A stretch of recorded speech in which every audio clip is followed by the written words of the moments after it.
নমস্কার, উজানের লেখাপড়া চ্যানেলে আপনাদের প্রত্যেকে স্বাগত জানাই। আজকে আমি যে বিষয় নিয়ে ভিডিওটা দেব সেটা মানে প্রত্যেকটা মায়েরই একটা চিন্তার বিষয়। আমাদের যাদের বাচ্চারা এই জায়গাটা পার করে এসছে তারা জানি কি করেছি, আর যারা এখন এটা নিয়ে লড়াই করছে তারা জানে যে কি লড়াই করছে, এবং যারা এখনো জানে না, যাদের বাচ্চারা এখনো ছোট টডলার, তাদের সামনে পড়ে আছে বেশ লড়াই। সেটা হচ্ছে বাচ্চার লেখা শেখা। আমরা যখন ইতিহাস পড়েছি তখন আমরা কি দেখেছি যে মানুষের যে বিবর্তন আদিম মানুষ থেকে এখন আধুনিক মানুষে, তার মধ্যে অনেকগুলো মাইলস্টোন ছিল, অনেকগুলো যুগান্তকারী আবিষ্কার ছিল যেগুলো মানুষের জীবনযাত্রাকে বদলে দিয়েছিল। আগুনের আবিষ্কার, চাকার আবিষ্কার, ধাতুর আবিষ্কার, এগুলো তাদের মধ্যে অন্যতম। তো বাচ্চাদের পড়াশোনার যে পথ, সেই জায়গাতে লেখা শেখাটাও একটা মাইলস্টোন। কিছু কিছু মাইলস্টোন আছে, লেখা শেখা, পড়তে শেখা, এসব। তো লেখা শেখা নিয়ে বাচ্চারা ভীষণভাবে স্ট্রাগল করে, ভীষণভাবে। বাচ্চার সঙ্গে বাচ্চার মায়েরা, কিছু বাচ্চা আছে যার পার্সেন্টেজ খুব কম, যাদেরকে নিয়ে এই স্ট্রাগলটা করতে হয় না, যারা ঝটপট এটা শিখে ফেলে। কিন্তু বেশিরভাগ বাচ্চার মাকে এটা নিয়ে স্ট্রাগল করতে হয়। তো আমিও এটা নিয়ে স্ট্রাগল করেছি, বেশ কিছু ট্রায়াল অ্যান্ড এরর মেথডের মধ্যে দিয়ে গেছি, যে ভুল হয়েছে পরে আবার ঠিক করে নিয়েছে, এটা ভুল হয়েছে। তো সেখান থেকে আমি লেখা শেখার জন্য বেশ কিছু ধাপের মধ্যে দিয়ে ভিডিওগুলো দেব। একটা ধাপে লেখা শেখা তো ওরকম নয় যে আমি বলে দিলাম এইভাবে লেখা শেখানো ওইভাবে হবে। আগেকার যুগে কি হতো, অনেক আগে যখন বাচ্চারা 5 বছর বয়সে, আমাদের অনেকের নিয়ম আছে 5 বছর বয়সের আগে হাতে খড়ি দিতে নেয়, অনেকদিন আগে তাই হতো, এখন আর হয় না। তো সেই 5 বছর বয়সে হাতে খড়ি হওয়ার পর তারা যখন লেখা শিখতো, 5 বছর মানে তার হাতগুলো যথেষ্ট স্ট্রং হতো। বিদেশেও তাই হয়, কিন্তু আমাদের তো সেটা করলে উপায় নাই, কারণ আমাদের স্কুলের ভর্তি, অ্যাডমিশন টেস্ট ওটা 5 বছর বয়সের জন্য থেমে থাকবে না। ফলে কি, আগেকার সময়ে এতটা স্ট্রাগল করতে হতো না। তো অনেকেই বলতে পারে যে ভাই আমরা তো শিখেছি, কিন্তু আমরা এতটা একটা এজের পর শিখেছি, তো ম্যাচিওর হওয়ার পর 5+ পর বাচ্চা বেশ ম্যাচিওর হয়ে যায়, বাচ্চার আঙুলগুলো ম্যাচিওর হয়, ফলে অতটা স্ট্রাগল করতে হয় না। কিন্তু এখন যে বয়স থেকে লেখাটা ধরাতে হচ্ছে, বেশ স্ট্রাগলের ব্যাপার থাকে। তার জন্য বেশ কিছু টেকনিক অ্যাপ্লাই করতে হয়। তো প্রচুর ট্রায়াল অ্যান্ড এরর মেথডের মধ্যে দিয়ে গেলে কি হয়, সময় নষ্ট হয়, বাচ্চা পাজলড হয়, মার মধ্যে একটা প্যালপিটেশন আরম্ভ হয়। মা বলুন বা টিচার, যিনি শেখাচ্ছেন তার মধ্যেও একটা প্যালপিটেশন শুরু হয়, যে কি রে বাবা, কি হচ্ছে, লেখা শিখছে না কেন, ভুল হয়, কোনো কোনো সময় রাগ হয়, অনেক রকম ব্যাপার ঘটে, বাচ্চাও বিরক্ত হয়। সঠিক পদ্ধতি না হলে সবকিছুতেই যেমন আমাদের ভোগান্তি থাকে, লেখা শেখার ক্ষেত্রেও তাই। তো আমি বেশ কয়েকটা ধাপে এই ভিডিওটা দেব, অনেকগুলো ভিডিও থাকবে, অনেকগুলো ধাপ থাকবে। ওরকম ভাবে তো হয় না যে একটা ম্যাজিকের মতন বলে দিয়ে হয় না।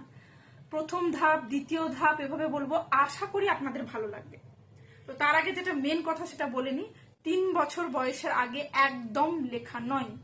যতই যুগ এগিয়ে যাক, যতই আমরা এই যুগে বাচ্চাদেরকে তাড়াতাড়ি স্কুলে ভর্তি করি, এমন কোন স্কুল সম্ভবত নেই যারা 3-এর আগেই রীতিমতন লেখা শুরু করে দেয়। তো 3-এর আগে কখনো লেখা নেই, নয়, কখনোই নয়। বাচ্চা 3+ হোক, তারপরে আস্তে আস্তে লিখবে। আর একটা কথা, কারোর কারোর দেরি হতে পারে, তো সেই সব মায়েরা টেনশন করবে না, বাচ্চা ঠিক লেখা শিখবে, একটু সময় লাগবে, এবং আশা করি আমি যেভাবে ধাপগুলো দেব আপনাদের সুবিধা হবে। আজকে প্রথম ধাপের ভিডিও দেব, দ্বিতীয় ধাপের ভিডিওর আগেও কিছু গুরুত্বপূর্ণ কথা বলবো। তো প্রথম ধাপের ভিডিওর আগে যেসব গুরুত্বপূর্ণ কথাগুলো বলে দিই, সেই তার মধ্যে অন্যতম হচ্ছে, বাচ্চা যখন লেখা শুরু করবে 3+এ, আমি উজানকে শুরু করেছিলাম 3 বছর 4 মাস বয়সে। তো তাও ওই যে স্কুলে ভর্তির একটা অ্যাডমিশনের চাপ ছিল, তাই নাহলে আমি আর কয়েকদিন পরে শুরু করতাম, এত তাড়াতাড়ি শুরু করতে চাইনি। আরে লিখবে তো বাবা, সারা জীবনই লিখবে। তো কিন্তু এই যে স্কুলের চাপে একটু, মানে স্কুলের তো তখন তো স্কুলে ভর্তি হয়নি, কিন্তু স্কুলে যে ভর্তি করব তার তো একটা অ্যাডমিশন টেস্ট, এইসব প্রসিডিওর আছে। তো সেই জায়গা থেকে আমি শুরু করেছিলাম। তো আর একটু পরে করলেও অসুবিধা হতো না, কিন্তু আপনারা 3+ থেকে শুরু করতে পারেন।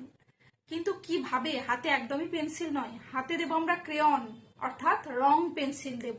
প্রথমে একদম পেন্সিল নয়, ওইটুকুটুকু হাত পেন্সিলের প্রেসার ওরা নিতে পারবে না, ওরা আগে রং পেন্সিল দিয়ে হাতটা সেট করবে, তারপরে লেখায় যাবে। সেই ধাপ আমি ডিটেলে দিয়ে দেব।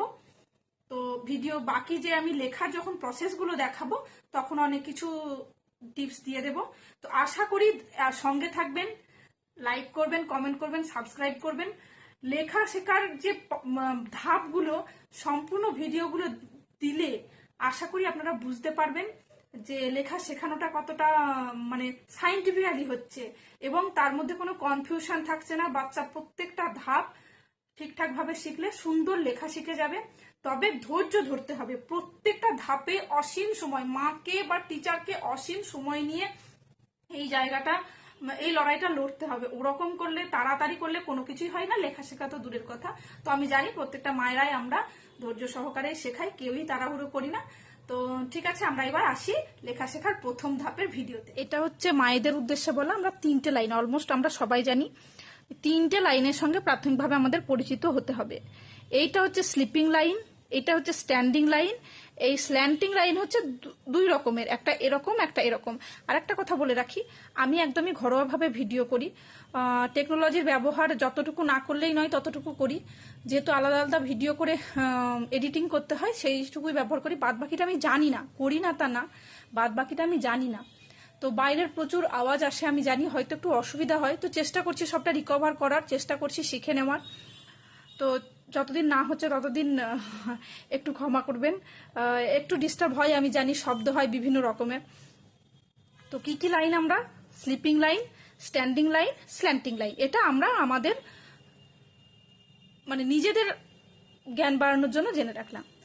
যখন বাচ্চাকে প্রথম ধাপ লিখতে দেব, বাচ্চার হাতে রং পেন্সিল দেব, বাচ্চাকে যে কোনোভাবে হিজিবিজি আঁকতে দেব, বা একটা সার্কেল করে বলবো তুমি রং করো, যেমন করে খুশি বাচ্চা রং করবে।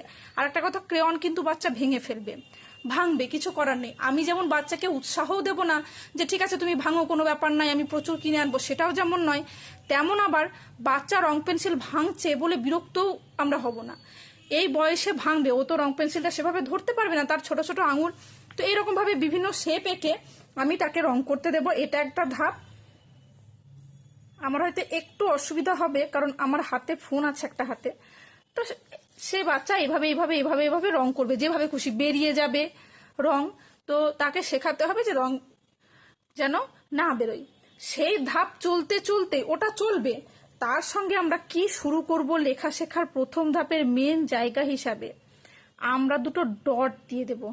ডট দিয়ে বলবো জয়েন করো, বাচ্চা জয়েন করবে। এবার আমি একটা অ্যাডাল্ট হিসাবে যতটা ভালোভাবে জয়েন করলাম, একটা বাচ্চা প্রথম যখন শিখছে সে কি এত ভালোভাবে জয়েন করতে পারবে?